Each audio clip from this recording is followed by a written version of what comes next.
Ogni giorno compriamo con un click. Ma una città vive di persone, di incontri, di negozi aperti e luci accese.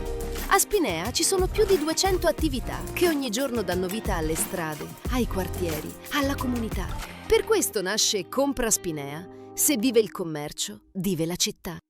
Il protocollo è un protocollo di collaborazione per lanciare un progetto che è Compra Spinea, che vi faccio vedere anche ai spettatori, che per valorizzare i negozi, le attività commerciali che ci sono qui. Poter dare lo spunto anche a cittadini che non sono qua di Spinea, di venire a vedere in questa nostra città, poter acquistare, poter fermarsi negli esercizi anche nei bar, nei piccoli ristoranti che ci sono e poter quindi rilanciare quella che è la vita di una città. Prevenire la desertificazione commerciale e fronteggiare le sfide che l'acquisto online sta portando ai piccoli negozi di paese.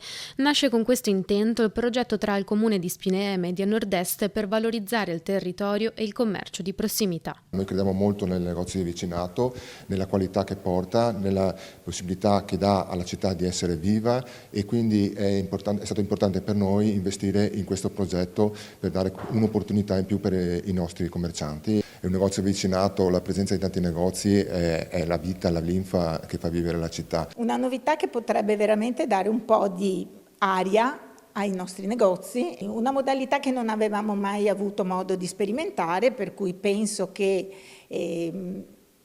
essendo partecipi a questa attività potremo avere solamente qualcosa di positivo. L'obiettivo è quello di portare le persone a vivere il paese e le sue attività anche con l'arrivo della Notte Gialla, degli eventi estivi e del Settembre di Spinea. Abbiamo messo insieme le forze in virtù dei tanti negozi e delle tante attività che Spinea detiene, un tesoro che non poteva assolutamente andare perso e al via Compra Spinea, progetto innovativo, noi ci crediamo.